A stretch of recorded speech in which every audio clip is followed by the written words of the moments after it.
Og nu til en nyhed fra parkeringskælderen. Fra og med i dag kan alle ansatte på Asiatisk Plads få parkeret deres biler gratis i parkeringskælderen. 4 temaambassadører er netop blevet ansat i ordningen. Temaambassadør for sikker parkering. Og vores udsendte reporter Karina Schulz befinder sig i parkeringskælderen for at se, hvordan ordningen så fungerer.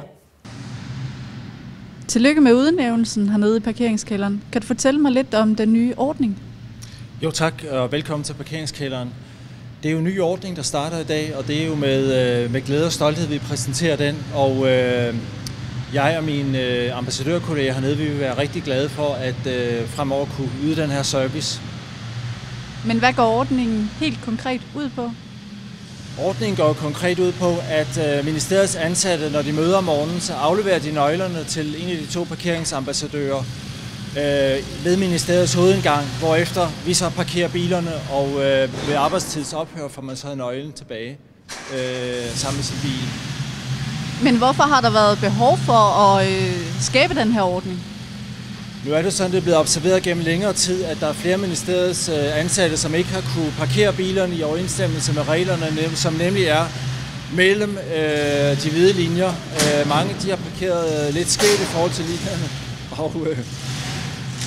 og det ønsker vi at sætte en stopper for nu med den her ordning, som skal blive til fælles gavn og bedste for alle, som benytter parkeringskælderen. Men hvilken erfaring har du personligt med at parkere biler? Ja, nu er det jo sådan i mine snart efterhånden 22 år som ambassadør på en række poster, så har jeg ganske ofte set min ambassadørbil blive parkeret af forskellige lokalchauffører, og så noget har man da lært, vil jeg sige. Men mener du, at du og dine kolleger har de rette kvalifikationer til at udføre det her job?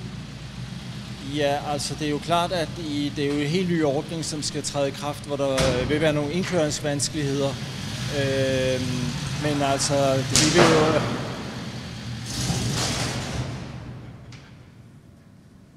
Vi vil jo følge reglerne. Så du mener ikke, at de måske parkerer bilerne en anelse for tæt på stolperne?